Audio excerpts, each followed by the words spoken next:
Hi and hello, watch fans, and welcome to another edition of the Real Time Show with me, your friendly neighborhood watchmaker, Rob Nuds, and our friendly neighborhood jeweler, calling in all the way from Amsterdam, Alon Ben Joseph. By popular request, we have decided to kick off today's Q&A session by running through the recent releases from the LVMH Watch Week.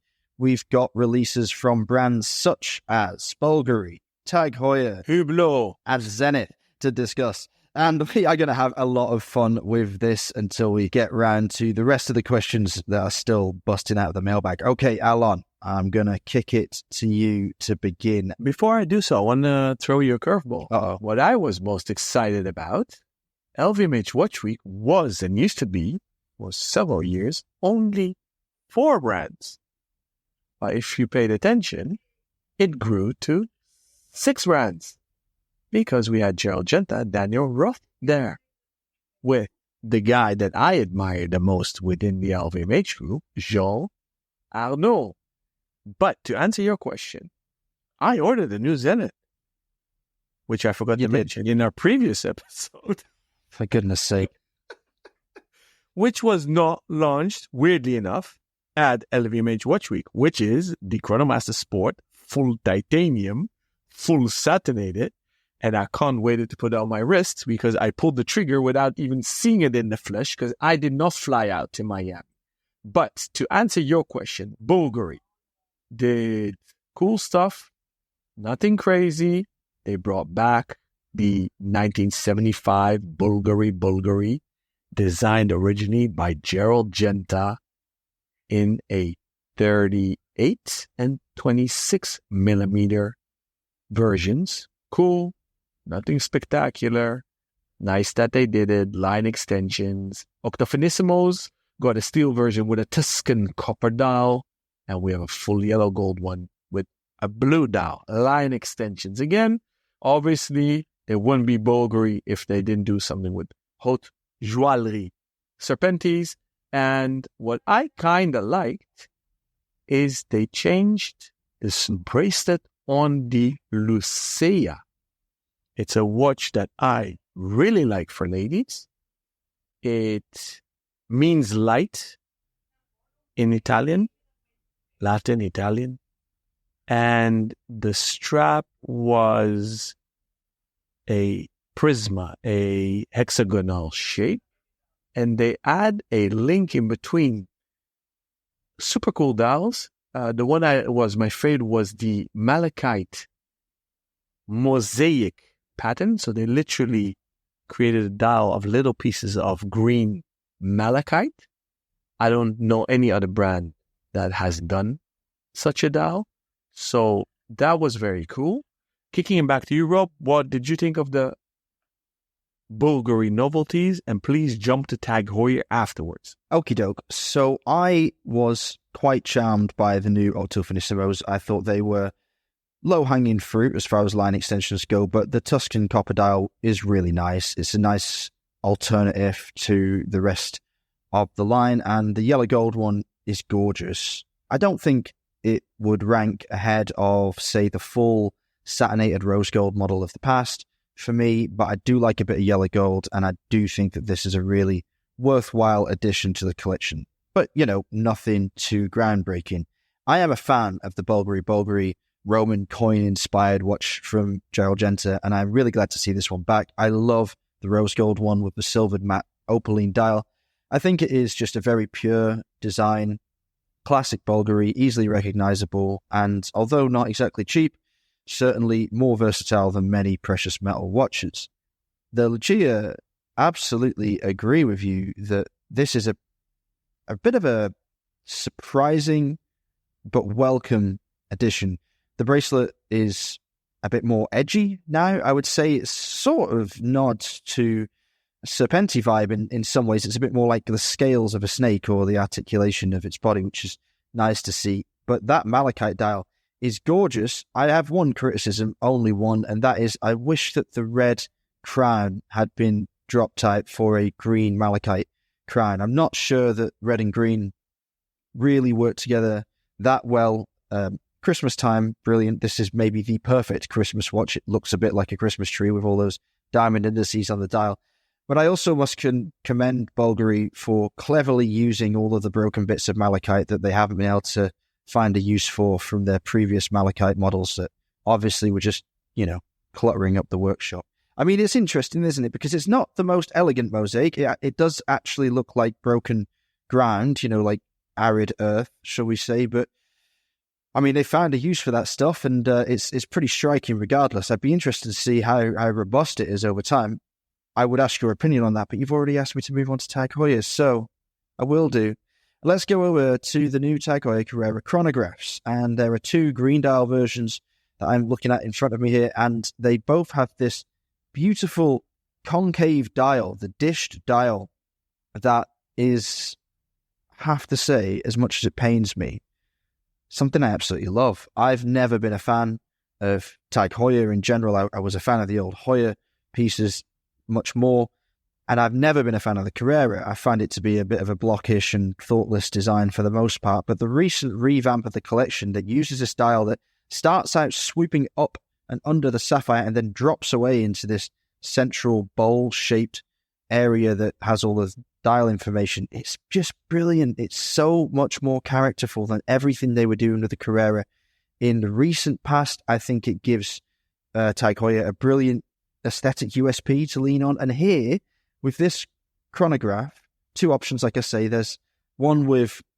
a 30-minute counter at 3 and a date at 9. I love that reversed layout. I've always loved it. I always think that it's something that brands should do more, even though some people would argue the date should always be the most readable thing as the watch slides out from under the cuff. But why not make the chronograph the focus of attention when it is the complication of the day after all?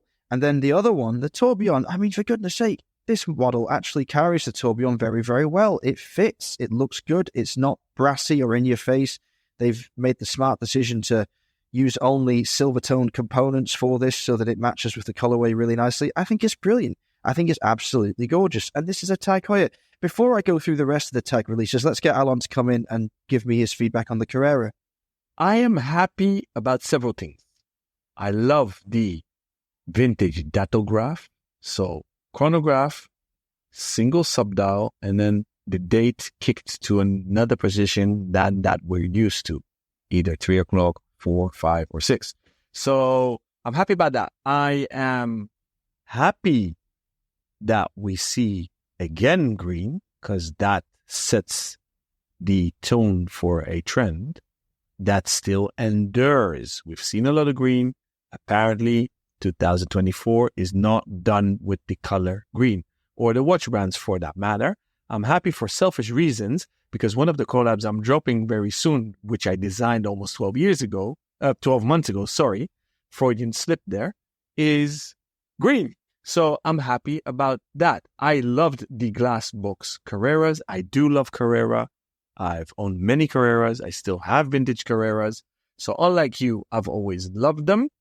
I only have one criticism for Tag Heuer, is they pushed prices up too fast. But this brings an interesting timestamp to both our podcast and the industry, because just before LVMH Watch Week, we had big announcements. We knew there was some musical chairs coming up at LVMH, but our dear friend Julien Tournant from Zenith moved to Tag Heuer.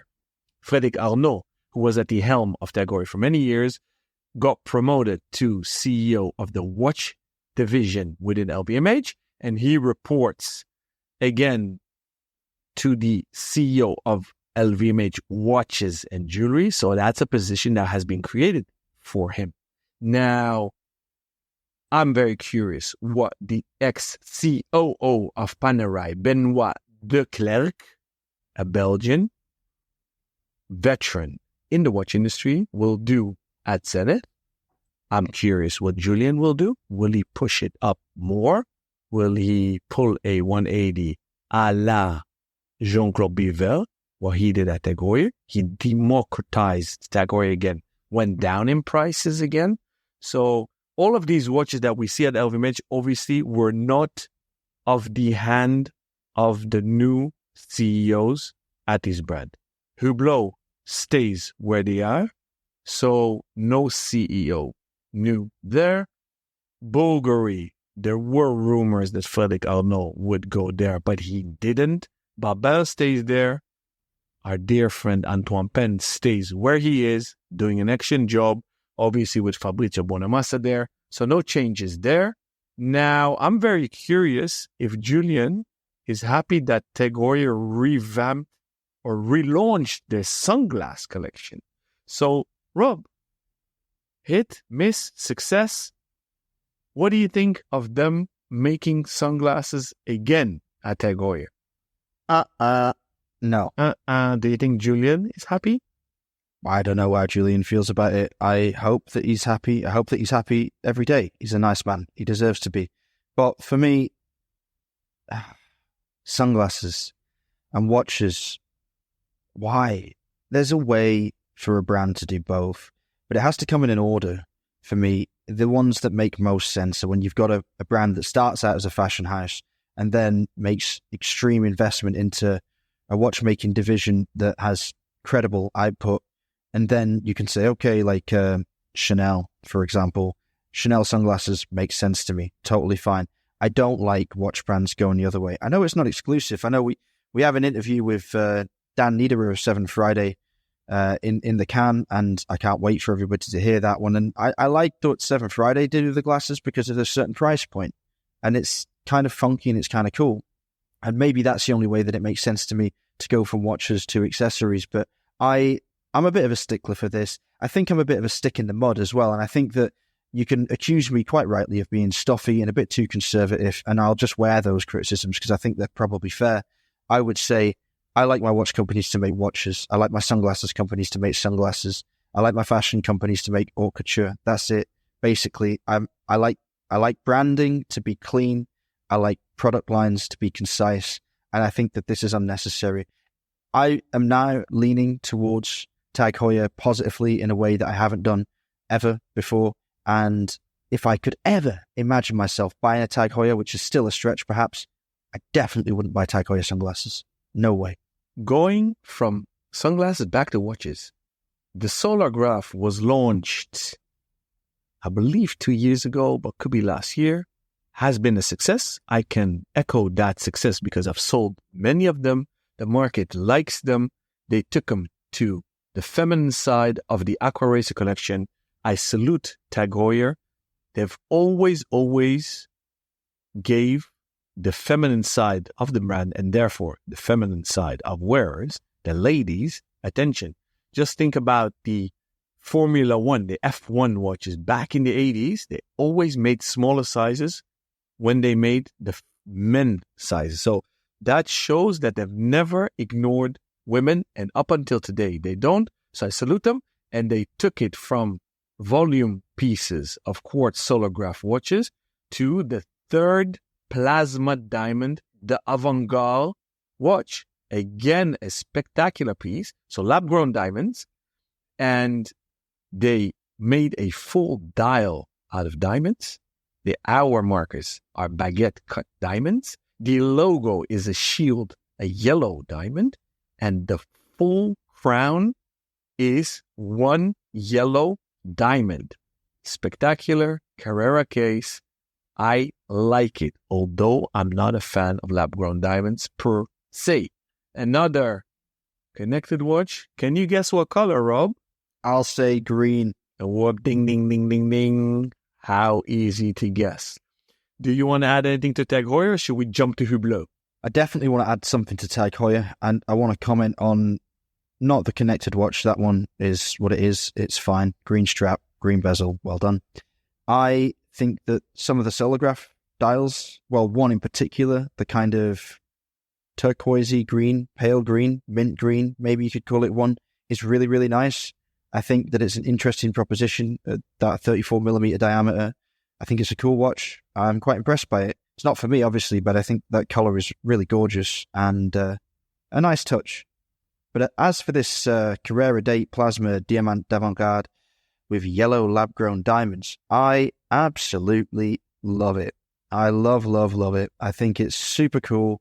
This reminds me of the last plasma experiment Tag Heuer had, which also piqued my interest. Surprisingly, I wasn't expecting it to. But yeah, man, this is absolutely stunning work. It's a little weirdo, but it's lovely proportions. It's got affordable movement inside to keep the overall price down. But the yellow diamond crown and then the yellow diamond on the dial and the diamond dial is just, it's mad. But it's lovely. You know, the white strap, the white leather croco strap that it's presented on, it ruins it for me.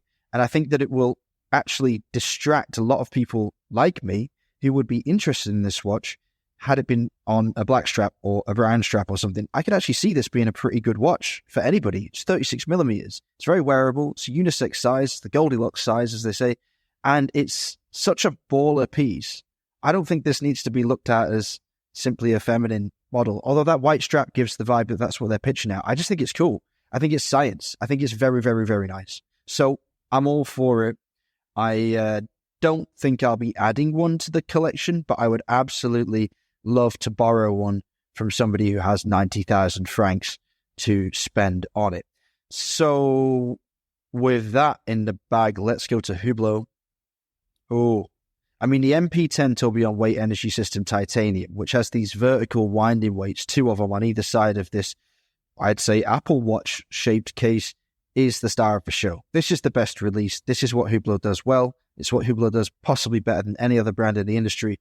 I wrote a review on it for Revolution magazine, and I was just gushing about how cool it is. And I'm sure the 50 pieces will have sold out before we can blink, and they're at a price point that are way, way, way beyond mere mortals to attain. But I mean, come on, it's cool, isn't it? I love it because I am that futuristic MBNF UX type of lover. That's what it is. You're right. 50 sounds a lot for $250,000, but probably they'll be picked up by, as David has told us, Hublot fans, but also probably those fans that are looking for a very technical, futuristic, pebble-ish watch. But since you wrote a review about it and you are a watchmaker, what does it actually do and what's so innovative about it? And I, by the way, salute that Hublot is doing more and more of these things and doesn't keep on cranking out big bang collabs and limited editions. Okay, well, it does a few things that you would expect and a couple that you wouldn't. The most obvious thing about it is this digital time display, which is in the middle of the watch for the hours and the minutes on these rotating columns. And then at the bottom again at 6 o'clock on an angled 60-second tourbillon, which has a numbered ring around the outside to show you the passage of time as it moves. So that moves constantly. That adds a real activity and dynamism to a watch that is already pretty exciting to look at. There's a power reserve indicator in between the tourbillon and the digital time display in the middle of the watch. But the really exciting thing is the vertical winding weights on either side. Now, these are sprung. So if you shake the watch really, really hard, you're not going to get these winding weights clattering up and down.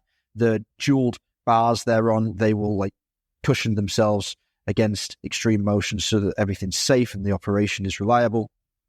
It's not like we've never, ever, ever seen vertical winders before. In fact, in pocket watches, they were uncommon, but they weren't unheard of to have a weight that slid across a vertical track and back and forth against these bumpers. And talking of bumpers, of course, Omega very commonly used bumper movements in the 50s, 60s, 70s, which had an auto weight that didn't complete a full 360 rotation of the movement. It would do about 260 maybe, and then bounce into these spring-loaded buffers to prevent any kind of damage to the watch. And yeah, it was a clever little system at the time for winding efficiency, or so they thought.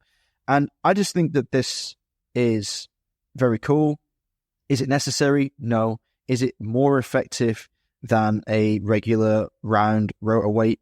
I mean, it's hard to say until it's been on the wrist for some time. I would guess probably not more effective than a bidirectional winding circular weight, but there are 2 of them, so maybe. I think the most exciting thing here is proof that it can be done, that it can be appropriately miniaturized, and that it can be made to look quite as cool as it does in this setting. So full marks for me. I mean, we haven't even talked about the formation of the case and that incredible sapphire that swoops around at multiple angles in a kind of blobby cross form just to reveal all of that wonderful work inside. Next up is the Hublot Big Bang Unico Green Saxum, another watch that I reviewed. Now, this watch does cost around 100,000 francs, which is a lot for a basic chronograph. Although I have to say, I did similarly gush about this because I love the Saxum material. It's like sapphire, but it's colored with rare earth elements. And that's why you have this incredible homogeny of color. And actually, the crystalline structure of Saxum and sapphire are different. I believe sapphire is composed of triangles, whereas they say Saxum is composed of cubes. And that's supposed to mean that the luster you get from the polish, the reflectivity, and the color homogeny is improved. So it is a typical Hublot thing. It's a development nobody asked for. It's a development that probably nobody needs, but it's something to talk about. And it certainly does look striking. The green rubber strap that comes with this model may be a step too far, and perhaps it would look a little better and a little bit more under the radar on a black strap. But then again, if you're going to spend six figures on a Saxum Hublot, under the radar is probably not the look you're going for. One thing I did pick up on in my review, which I have kind of overlooked with every other Hublot chronograph that follows this format, but they're technically big eye chronographs. I don't know if anyone really talks about this, but the left-hand subdial at 3 o'clock is actually much larger than the go-in second subdial at 9, which again I agree with because it places emphasis on the chronograph complication. Nice touch, nice design dial, a classic movement for an ambitious watch. So I'm a big fan of that. Do you like Saxum, Alon? Is it your kind of thing? I think it's cool. And if I would ever buy a sapphire case watch, it's going to be an Altia. Watermelon. Oh, you want nano sapphire. Well, that's something different entirely. It's not sapphire. It's not Saxum. It's nano sapphire. The best of all the sapphires. Yes. Yeah. Fair play to Artia. Yes. Going from Hublot. Let's go to Zenith. What did you think about the triple calendar? So the big bang was new caliber for Zenith, therefore a revival of a iconic watch. Triple calendar used to be the 410 caliber. Today it's the 3610. So the second hand on this watch does 6 rotations in a minute for the chronograph as well. What did you think, Rob? Well, I actually think it's disgustingly good. Wait. All the curveball there. Yeah, no, I really like this. I really, really do. I think triple calendars and annual calendars are not as common as they should be in the industry. I think I remember telling you about a JLC annual calendar that I borrowed once for review and was completely unimpressed when I got it. And then by the end of the week, trying to sell my organs to buy one because I fell in love with it so hard. And I think that the Zenith triple calendar here is exactly the same kind of proposition. I think the Chronomaster case is about as big and edgy and aggressive as you could have with a triple calendar. And for me, I would wear this watch on a leather strap. I would definitely put it on a brown padded leather strap almost as soon as I took it out of the box, because I think that it would reduce its visual weight on the wrist significantly and add a little bit more congruity to the layout, especially the moon phase. A moon phase next to a bracelet never really sits well with me, I have to say. But I love the placement of the day and the month. I love the execution of the design. Finishing is typically Zenith. Movements, excellent. Big fan. Really big fan. Good price too for a triple calendar. I am 100% with you. I love what they did. I ordered all colors. When I posted it on my socials, the green one got the most love and feedback. Green. So very well done. Very commercial. Yesterday, I actually had a one-on-one training session with the head trainer in Leloc. Great guy, full of passion, really knows his stuff. So we jammed a bit, was great fun. They technically only launched during LVMH Watch Week 3 watches. So we have the triple calendar in 3 colors. You have 2 Chronomaster Sports, and that's it. Again, green. So we have the Chronomaster Sport with a green dial, green ceramic bezel. And then you might say, hey, wait up. You guys don't know your stuff. That watch already exists. If you do know that, kudos to you, dear listener, because they made a special edition for Aaron Rodgers, the NFL star player who is a Zenith ambassador. He got his own watch, but that watch has numbers, and the regular Chronos Master Sport doesn't. So they made a green version with the tricolor sub-dials now available in stainless steel. Then they came out with a big bang. I'm not talking about a Hublot. They made a jeweled piece, which is spectacular, fully pink gold, bezels set with 3 kinds of gems, which are gradient, and then the hour markers are natural white diamonds, all GIA certified. This is gorgeous. It's a beautiful finish dial, beautiful use of diamonds. But I have one question. Look at the bezel, right? You've got 3 different colored diamonds to match off with the tricolor subdials, right? White, blue, black. Now, I think they've done this because of how the subdials overlap, how the 3 and the 9 overlap the 6. But did you notice that you've got 21 minutes of blue, 21 minutes of clear, and then 18 minutes of black when you divide the outside track? Did you notice that? I actually did not, because I, as a jeweler, fell off my chair. Simply because I'm like, whoa, I love the play of 13 blue sapphires, 13 gray spinels, 14 black spinels, and then 10 diamonds. So I fell off my chair, and the dial is gold-colored meteorite as well. So I'm like, whoa, what's going on? I'm like, wow, I would never wear a jeweled watch. And how much I shout out Tutti Frutti all day long and I admire it and love it, I would never wear one. But this suddenly, I started tingling. I'm like, I would maybe wear this because it's subtle and because the inner subdials radiate out to the bezel. And they've done this already with the boutique edition in steel, if you remember. They made a 3-part ceramic bezel that has these 3 colors.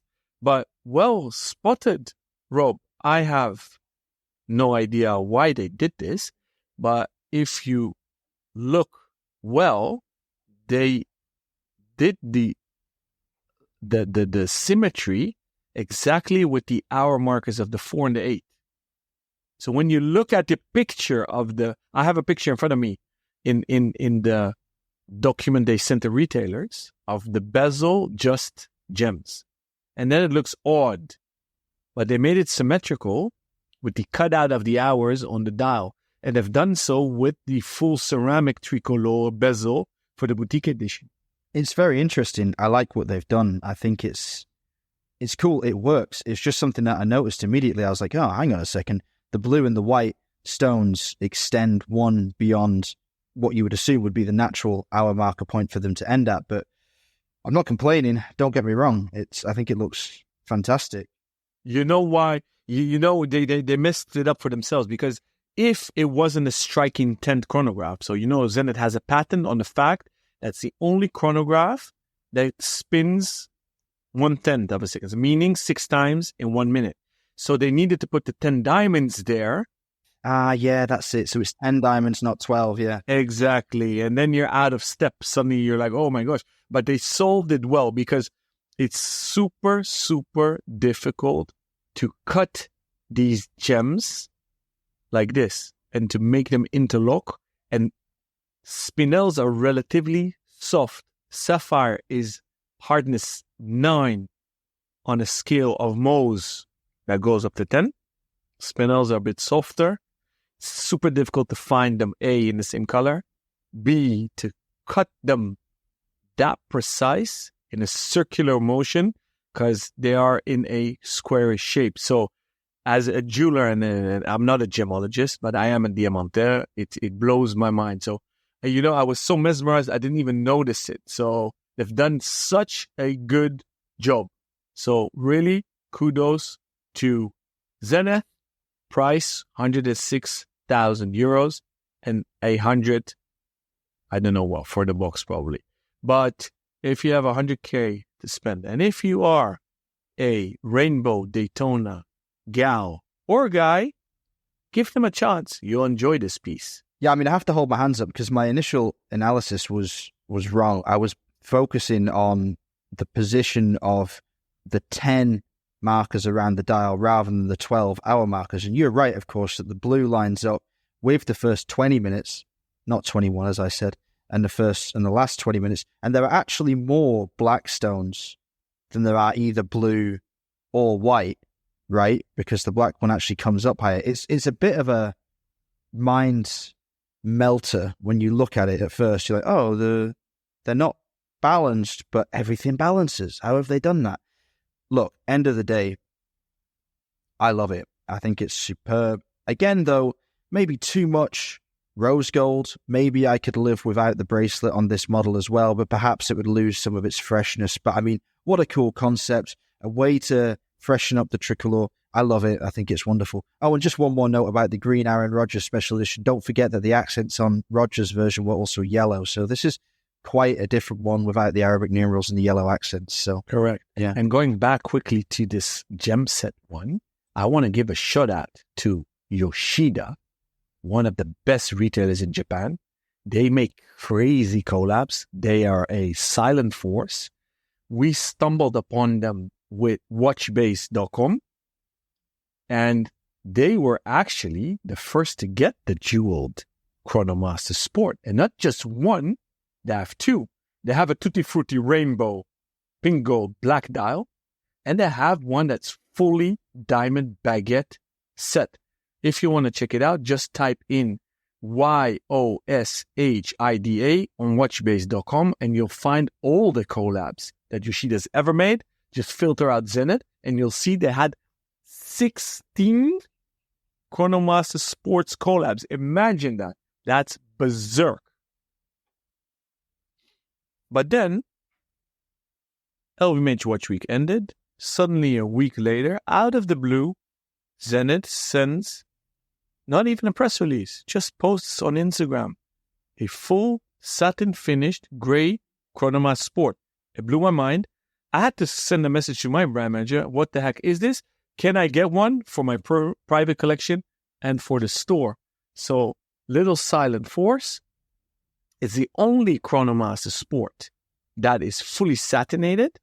And there is a bonus. This is the first year you can get a rubber strap for all the Chronomaster Sports. So you might remember that about 3 years ago, they launched the Chronomaster Sport. White tricolor subdials, black tricolor subdials, either on a steel bracelet where the middle link is polished, or a black fabric Cordura strap on the black, and a blue one on the white dial. Those straps are gone. You can still order a replenishment strap. If you want it on a new one, you can add one to your order at your Zenith AD. But today, all references have an option to choose the metal bracelet or gold or a rubber one. So what happened? The black and white dials have black rubber on a folding buckle. It's the same folding buckle that's on the Cordura strap. The boutique edition with the tricolor ceramic bezel and the blue one with the stainless steel bezel have a blue rubber strap.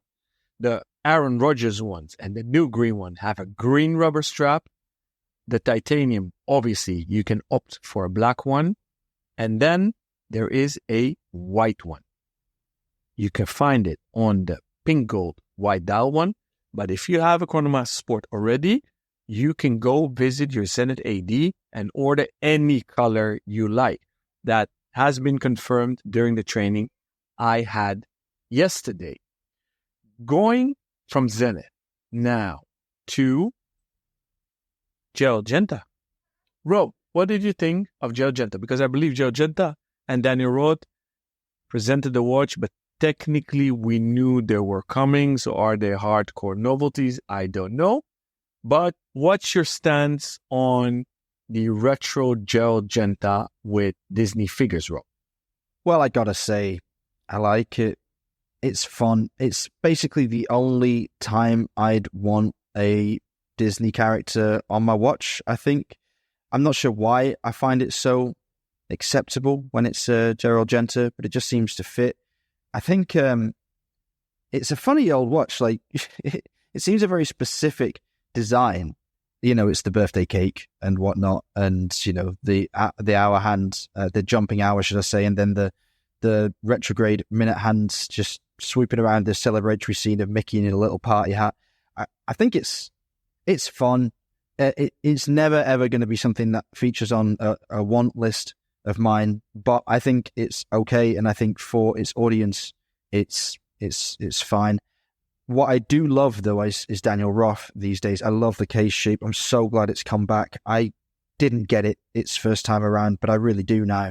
And I think that there's a dearth of different shaped cases with identifiable silhouettes in the industry. I think this is a really, really good one. Tourbillons are never my thing, but I think it's always great to have more options within a house like this. And I do like the second indication. So what do you think of those two?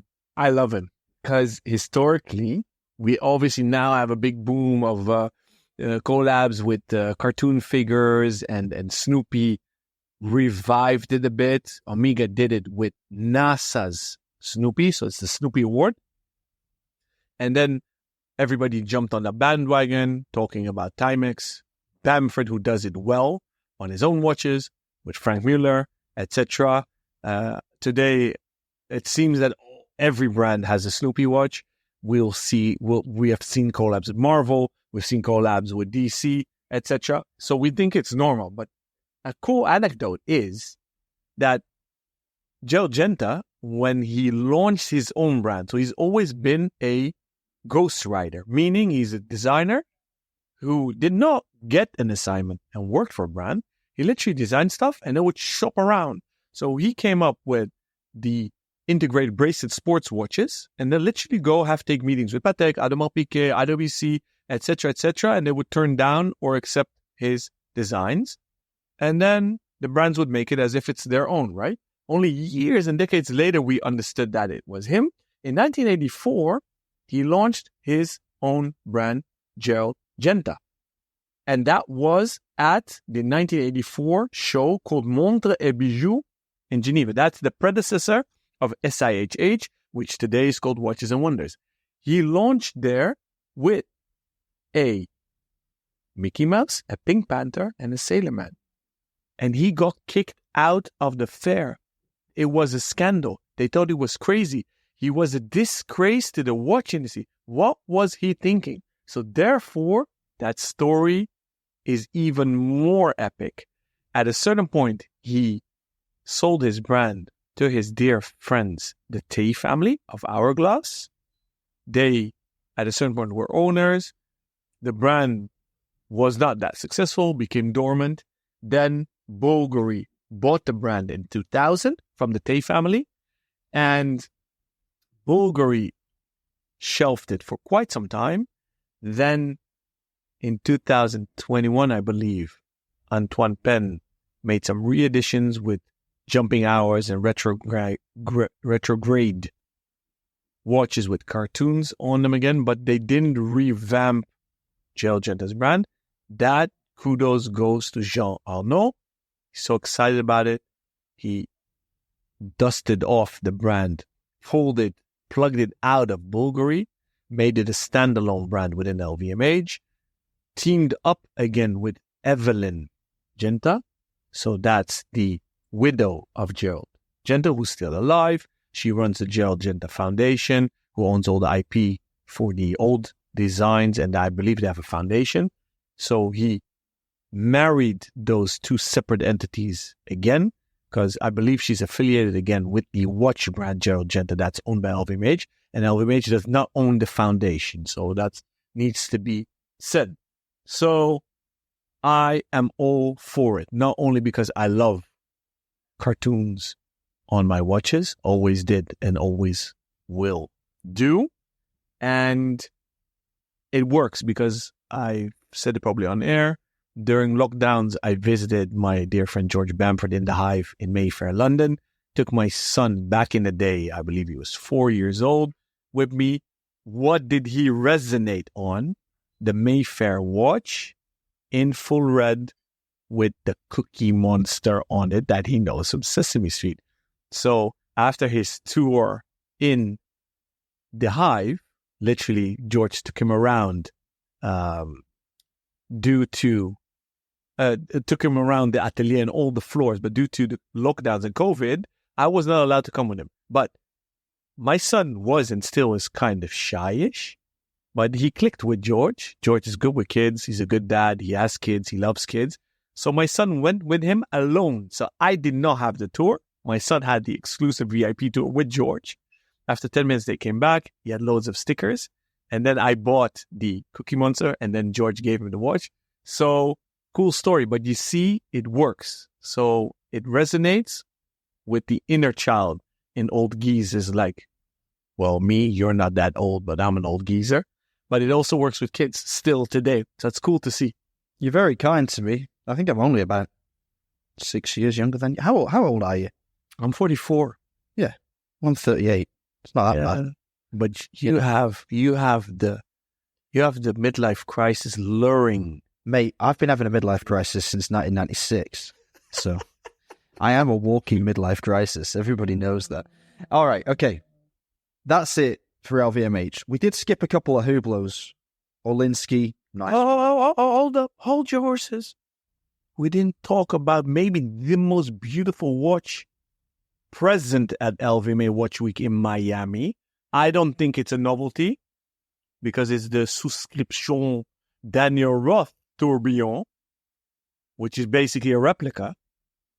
But dude, let's talk about it. Daniel Roth. Did you like it when it came out? His watches, when Mr. Daniel Roth launched his collection, the Papillon collections, and those, I don't even know what you call the case shape. It's what do you call that case shape? Rounded with cut edges. Let's just call it a Roth, because there's nothing like it. But I don't know where you were, Alan, but I've already talked about that one. I love it. I think it's wonderful. I think it's great. I'm really happy to have it back. No, I didn't get it the first time around. I only recently fell in love with it, but I'm as the kids of the day say, I'm there for it, or am I here for it? I think I'm here for it. I'm somewhere for it. Is that a new saying? I'm where I should be for it, I guess. I think they say I'm here for it or something, like when something happens that they like. I've seen it on Instagram. Sorry, dude. I said you're not an old geezer, but now you are an old geezer as well. Because we both have no idea what we're talking about. Yeah, all right. I love it. Okay. For it. Yeah, I missed that. You know what? I was so sunken in my thoughts about thinking about the Zenith Chronomaster that I probably, as I tell my wife, yes, I hear you. I just didn't listen. So I probably heard you. You were so into the Zenith Chronomaster, you dived into Zenith before we'd even finished Hublot. I was thinking, what about Olinsky? What about the Spirit of Big Bang? What about them? I mean, to be honest, they're just line extensions, so fair enough. We moved over them, but now we've mentioned them, so fine. No, let's talk about the Olinsky. I actually think that was maybe one of the coolest collabs they've ever did. And I love I believe he's called Muriaki, the Japanese artist. The floral guy. But Olinsky is, I think, very cool, and it was a match made in heaven. It is the avant-gardistic DNA that Hublot has matches with Olinsky's signature, his design code, his design language. So I kind of love that, indeed. Yeah, I think it makes sense. It's an enduring partnership now, and it's one that has become, I wrote in the article about it, it's become its own thing. It's almost like its own brand, the Hublot Olinsky thing. Now, do people buy that because it's a Hublot, or do people buy it because it's an Olinsky? And that's what you want from a collab. You want to pull new audiences into new product spheres, and Hublot succeeded there. It's extremely on brand. It fits with everything. Extremely on both brands, should I say. So I love it. And just to clarify, you're talking about Takashi Murakami. Murakami, yeah. I should have known. My childhood friend was Takashi and Murakami. Yeah, I think that's very cool. If I may, Rob, I know we kind of want to round it up, but since this became an LVMH special, which we didn't intend on doing because we wanted to breeze through the novelties quickly, we thought 6 brands and we'll do it in less than 30 minutes. But this became an LVMH special, so since that's the case, let's run with it. I kind of want to ask you, what do you think of these musical chairs of CEOs? And since we love to play the game of what if we were a CEO of a watch brand during our article analysis with David will share on the show. I'm going to do that with you quickly. So what would you do if you were now CEO from Tag Heuer coming from Zenith? And what should Benoit do? And what would you do? You understand? So I'm asking you 2 times, 2 questions. So for each brand, what would you do? And what do you think the CEO should do? Or what are the challenges that they're facing right now? To the first question, I don't mind this musical chairs of CEOs that we see. Is certainly not within a group. I think it's fine to take the experiences from one brand, the specific experiences from one brand, and be installed at the head of another company that you probably already have a pretty good idea of its daily operations, because you'll obviously be sharing information with one another. Not all the time, but I'm sure they're quite well connected. So I think that's fine. It's more like just spring cleaning, like freshening up, a fresh pair of eyes, maybe. I think it's a bit of a shame that CEO positions in general are such a closed shop. And I see this in my other great love in the NFL, when there's a head coaching position available, you get a couple of offensive or defensive coordinators being elevated to those positions when they've served their time. But mostly the main candidates will be head coaches that were just recently fired by another team. And you kind of think, would it not be cool to just grab somebody a bit more obscure or give an opportunity to people who don't often get to serve in those positions? Of course, this is big money we're talking about, and people err on the conservative side a lot of the times. But, when you get a real visionary in place, good things can happen. When you get somebody who's hungry and has a different idea of how things can be done that isn't a company man, shall we say, you could really turn it on its head. However, with brands like Tag Heuer and Zenith, I don't think they need to be turned on their head. I think Julien did a wonderful job at Zenith, cleaning up the product line, really getting the Defy to take off and now be a very established and respected model. I think the new Chronomaster has hit its stride with this release. I've always been a bit on the fence about it as a direct competitor to the Daytona, but I think they're doing good things there. What do I think the new CEO should do in that role? I think that they should continue to build out the collection and brutally discontinue models that are either a bit long in the tooth, and by that I do just mean like 2 or 3 seasons, like get a turnover in there, don't limit the pieces, but make it that if you're going to refresh a collection, don't end up with the situation Omega is in with 450 DeVille references. I think that's too much, too confused. I think brands need to be leaders on what is available and what the style of their brand is, and not just throw as much stuff at the wall and see what sticks. Tag Heuer is going in a good direction. Now, the increase in prices that you mentioned before is probably very relevant to what Julien will be doing. He'll probably be trying to raise up the entire portfolio to bring everything up to a level where it operates at a hitherto unaccessed bracket. And I think the most interesting thing they're doing is with this lab-grown diamond technology that they've developed with the plasma models that they've sparingly but occasionally released. I think that that's a great way to throw out a marker and to show what the very, very top end of a brand like Tag Heuer can be, which I think by osmosis will elevate people's perceptions of Tag Heuer as a brand and make them more comfortable paying the prices that are being asked for the pieces that were previously more mid to low high-end prices and now sort of getting into that 5-figure bracket. So those are my immediate takeaways. What would you do if you were CEO of both brands? Interesting what you said. So I think Benoit took a very risky position or timing of taking this position. So Julien did the same. So Zenith maybe has not been profitable since the 60s, maybe 72, and then it stopped. They've been taken over by the Movado Group, the Zenith Radio Corporation, and it's been musical chairs all along and never made profit. The legendary, the man, the myth, Jean-Claude Biver did some good things. People say Philippe Dufour created magic as Zenith. He didn't. What he did is after the Nataf era, which Nataf did a good job by putting it back on the map, but didn't create commercial pieces, but did kiss the sleeping giant, as he would say himself all the time. Dufour is a great CEO. He's very commercial. He's a silent force to be reckoned with. He's modest. He's silent. He's basically a sniper. He understands what works in the watch business. He took Zenith back to what all brands always do when a crisis hits. Go back to the basics. Make classic watches. Don't do crazy stuff. So he made a pure manufacturer again, did a lot of dress watches, took pricing down a bit, and then he got poached by Rolex, and boom, he is the star that he promised at Zenith, because their slogan is "Reach Your Star." Then Biver stepped into LVMH, was responsible to Zenith. His idea was to marry the past with the future, which I think was smart because he pumped a lot of money into R&D to revive and evolve the El Primero, which he's done well. Remember the Inventor with Guy Semel? So that was basically not the first, but the first high-frequency silicon watch that got a lot of press, because a lot of people forgot that Parmigiani Fleurier created the Senfin watch, which I don't know why died a very silent death.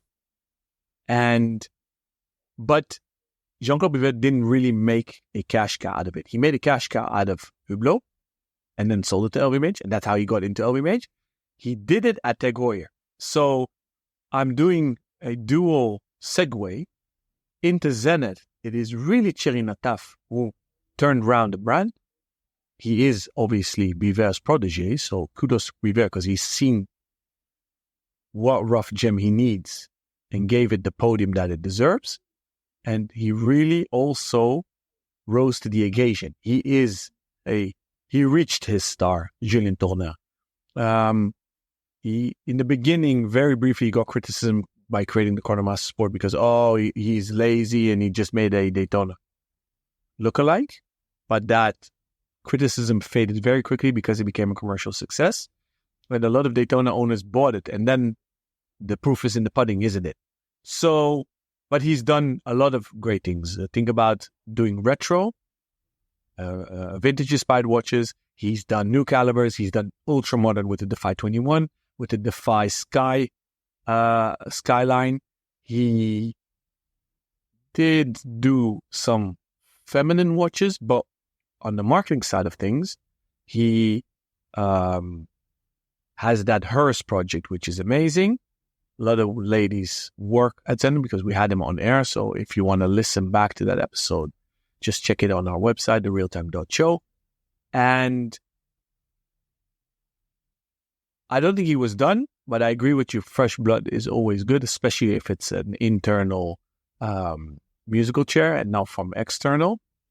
They indeed share a lot of data, but not everything. I assume all CEOs come together when they have extended management team meetings and extended board meetings and executive board meetings. Now, but he done a great job all around. So the question is, will Benoit be set up for failure right now? And where is he going to take it?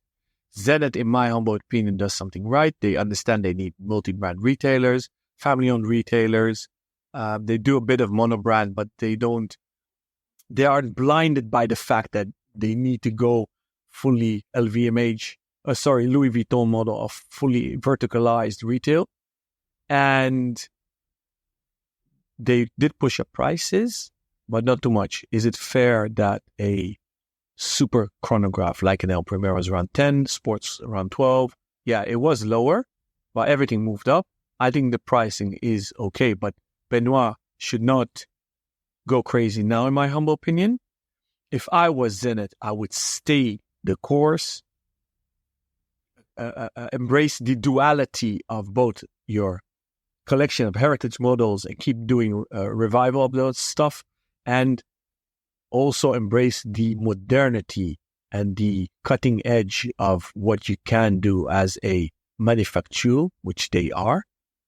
Now going to Tag Heuer, Julien, is he the right guy for Tag? Yes, because he's just simply a great guy, good CEO, knows the watch business. I believe he's always worked in the very high end of things at horlogerie. Tag Heuer isn't horlogerie. And I think that's what he needs to fix. Kudos to Frederick Arnault. I think he did a great job. I personally, if I was the CEO of Tag Heuer, wouldn't dig so deep into connected watches. So I would have cut that, but I don't think that Arnault will allow him, Julian, to cut the connected watches. So that's a hot potato he's stuck with. And I would not only stop that accelerated growth in prices, I would not only stop it, I would turn it around. I would make sure at Tag Heuer they still make watches below 2,000 because they left that price segment. And that was the first thing Jean-Claude Biver did. And I dare to say that he saved Tag Heuer back in the day because they were really speeding up to the cliff. So those are my 2 cents. I have way more ideas, but I think we really should stop this episode. So thank you, Rob. Thank you, dear listeners. The outro is yours because nobody does it better than Mr. Nuts. Mr. Nuts. I might start putting that on my business card. I love it. So I think we probably should pick up this conversation about the musical chairs of LVMH later down the line, maybe 6 months or 12 months' time. We'll have a better idea of exactly what these 2 gentlemen in their new positions will be planning to do with those companies. If you have any questions for us about today's episode or would like to add to the mailbag, then please get in touch. You can do so either via our dedicated Instagram channel at therealtime.show or via the contact form on the website, www.therealtime.show, or you can hit us up at our personal emails, either Rob or Alon at therealtime.show. We'll be back soon with more articles, more interviews, more question and answer sessions. Until then, stay safe and keep on ticking.